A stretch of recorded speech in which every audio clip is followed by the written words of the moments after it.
বিসমিল্লাহির রহমানির রহিম। আজকে আমি আপনাদের কাছে এসেছি ভোট চাওয়ার জন্য নয়, ভোটের পার্সেন্টেজ বাড়ানোর জন্য। কারণ আপনারা জানেন, আমরাও জানি, এখানে তাদের যে ভোট সেটা দিয়ে আপনারা অল্প ভোট দিলেও চলবে, কিন্তু ভোটের পার্সেন্টেজ বাড়াইতেই হবে সবাই কেন্দ্রে গিয়ে ভোট দিয়ে। সে পার্সেন্টেজটা কি? সারা বাংলাদেশে একটা অ্যাভারেজ ভোট হয়, সেটা হচ্ছে 70%, 60% এই ধরনের একটা অ্যাভারেজ ভোট হয়। সে ভোট পর্যন্ত আমাদেরকে ভোট দিয়ে ভোট নিতে হবে। এখানে কোনো জাল ভোট চলবে না, সিল মারা চলবে না। কারণ এখন যে ভোটের পরিবেশ সেটা হচ্ছে এক ব্যক্তি যাবে, ভোট দিবে, তার ভোটটা দিবে, এটাতে একটা ভোট হলো, এভাবে ভোট দিতে হবে সবাইকে, দিয়ে পার্সেন্টেজ বাড়াইতে হবে। কারণ হলো পার্সেন্টেজের ভোটের প্রয়োজন আছে আমাদের।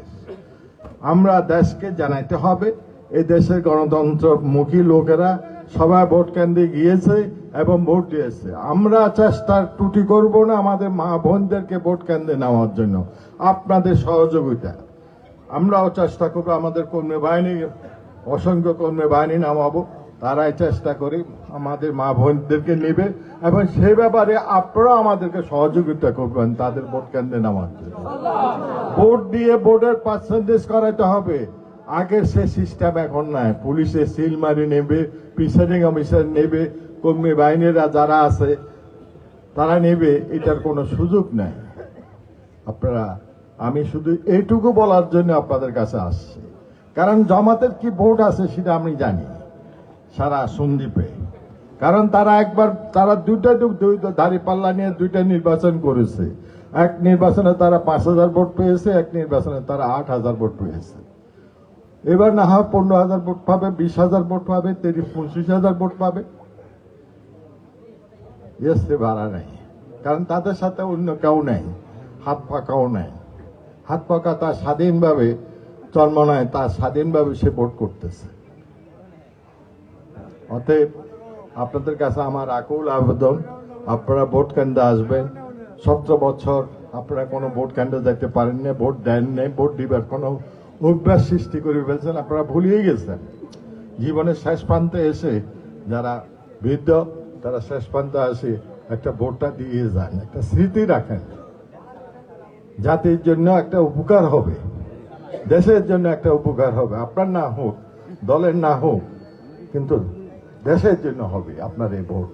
কাউন্টিং এ যায় এই ভোটটা আমাদের এই এলাকার লোকেরা স্বতঃস্ফূর্তভাবে গণতন্ত্র ফিরে পায়, গণতন্ত্রকে মূল্যায়ন করেছে, এই কথাটা থেকে একটা ছাপ থাকবে। আমি আর বেশি কথা বলবো না, আপনাদের সহযোগিতা চাইছি। আমি অতীতে আপনাদের কাছে বারবার এসেছি, এবার আমার শেষবারের মতন আসা, কারণ আমার বয়স এখন 80-80 কোঠাতে আমি চলছি।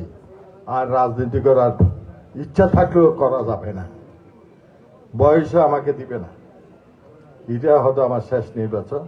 আপনারা আমাকে সুন্দরভাবে মূল্যায়ন করবেন, শেষবারের মতন ভোট দিয়ে আমাকে বিদায় দিবেন, টাটা দিয়ে দিবেন। আমি আপনাদের কাছে আমি ইউনিয়ন পরিষদের চেয়ারম্যান হিসেবে 4 বার নিযুক্ত হয়েছি। উপজেলা চেয়ারম্যানের সময় আমি এই পৌরসভাটা সৃষ্টি করেছি আপনাদেরকে নিয়ে। আপনাদের সাথে আলাপ আলোচনা করে একটা বিরোধ ছিল, সে বিরোধ অবসান করে এখানে উপজেলা পৌরসভাটা করেছি। এখানে কারগিল স্কুলকে দিয়েছি, কথা দিয়েছি, কারগিল স্কুল এখানে হবে, সেটা করেছি। অন্যান্য কিছু যেমন পশুশালাটা করেছি, আর কোনো অফিস আনা সম্ভব হয়নি, আসেনি তারা, আমাদের কোনো হাত ছিল না, তারা তাদের জায়গায় অফিস সিটিকে চলে গেছে। তবে আমি চেষ্টা করেছি আপনাদের কাছে। আমি সবসময় বিপদের সময় আমার কেটেছে, ঘূর্ণিঝড়ের সময় কেটেছে, তারপর টাউন ভাঙলো, সেটার সময় কেটেছে, সরকারি ডকুমেন্ট নষ্ট হয়ে যাচ্ছিল, আপনাদের সাথে আলাপ আলোচনা করে শেষ করছে। আমাকে জ্বালাইছে বেশি, বাহাদুর সে বুঝাইতে পারিনি, আমি বিষয়গুলো বুঝাইতে পারি না, গরম আমার উপরে। এই হলো অবস্থা আমার।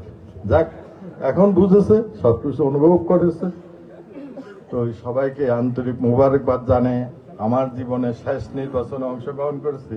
আমাকে একটা ভোট আল্লাহর রাস্তা দিয়ে ভোট কেন্দ্রে গিয়ে আপনারা আমাকে মূল্যায়ন করবেন। ভোট দিয়ে বেশি ভোট পাইলে আমার কাছে একটা তৃপ্তি লাগবে, এই তৃপ্তিটা দিবেন, এই আশা ব্যক্ত করে আপনাদের থেকে বিদায় নিচ্ছি। আল্লাহ হাফিজ। বাংলাদেশ জিন্দাবাদ।